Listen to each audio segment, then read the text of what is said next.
Helen, thank you very much. As we've been discussing this afternoon, the Defence Minister David Johnston's comments that he wouldn't trust the ASC, formerly the Australian Submarine Corporation, to build a canoe have angered many of his colleagues, particularly those in South Australia where those jobs are based. David Fawcett is a South Australian Liberal Senator. He also spent 22 years in defence, and he has long been arguing the case for the next fleet of Australian submarines to be built in Australia, as the then Shadow Minister David Johnston promised before the election.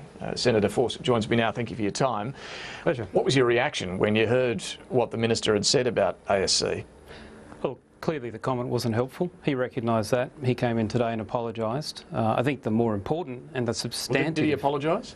Well, he did. But the more substantive issue is does he trust ASC? And if you look at the future frigate program, what he's made very clear there is that he thinks there is enough potential and skill in ASC that it's worth investing $78.2 million of taxpayers' money in the engineering works to look at integrating the CEA radar and the Saab 9LV combat system, which is made in Adelaide, into their warfare destroyer, so that we can actually have a continuous build of hulls for those 8 ships. So he's got a huge amount of confidence if he's going to commit that kind of money. But do you acknowledge when he says he won't trust them to build a canoe, that looks like a waste of money, all of that investment? Look, obviously the comment yesterday wasn't helpful. You know, we've said that, he's acknowledged that. It's time to actually move on from the politics and look at the substantive issues of how do we move forward to get a sustainable defence industry base in this country. How much faith do you have in ASC? We know the problems with the Collins-class submarines, and now we know the warfare destroyers are running over time and over budget look, to the tune of $350 can I million. pull you up there? Problems with Collins-class? The only parts that needed rework with Collins were the parts that were welded in Sweden. They had to be re-welded here in Australia.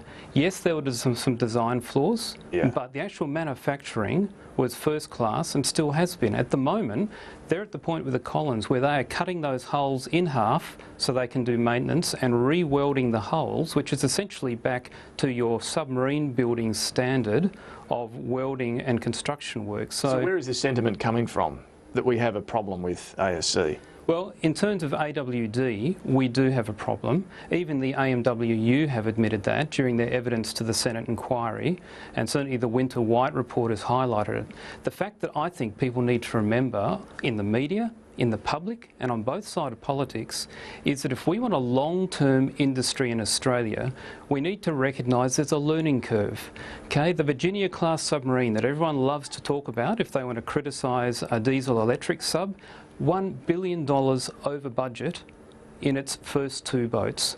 Look at the Astute class, over $2 billion, £2 billion over budget and 4 years late. So this isn't unusual, basically, around the world? It's not unusual for the first of class, but when I go out to ASC now and I look at new ship Brisbane, which is the second AWD being built, you can see substantial leaps in capability and the way they are putting it together and the innovation. So they are moving down that productivity curve, and there is absolutely no doubt in my mind that they will achieve the 80 man-hours per tonne, and we will replicate with this program in the future frigate what we did with the Anzac class, which was a success by any measure. Now if I can turn to the next fleet of submarines, as you know, the promise was they'd be built here. Why should they be built here? Okay, well, I've been advocating really strongly that we should have a role in the building. It's really important to understand clearly that we didn't design and build the whole of Collins here. We partnered with Cockham's. It was their design. They helped with the manufacture, and any future submarine, doesn't matter whether it's German, French, Swedish or Japanese, will be a partnership.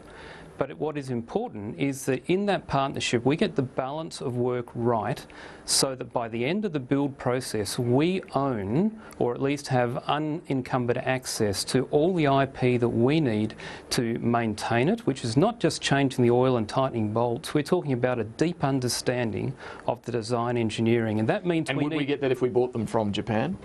It is far more complex if you buy them. But what you've got to remember with the Japanese is that their Sawyer class is not fit for purpose. The Defence Minister has acknowledged that. Everyone, in terms of the range? In terms of the range, the combat system and the Mark 48 ADCAP torpedo, which is one of the key elements of our interoperability with the USN.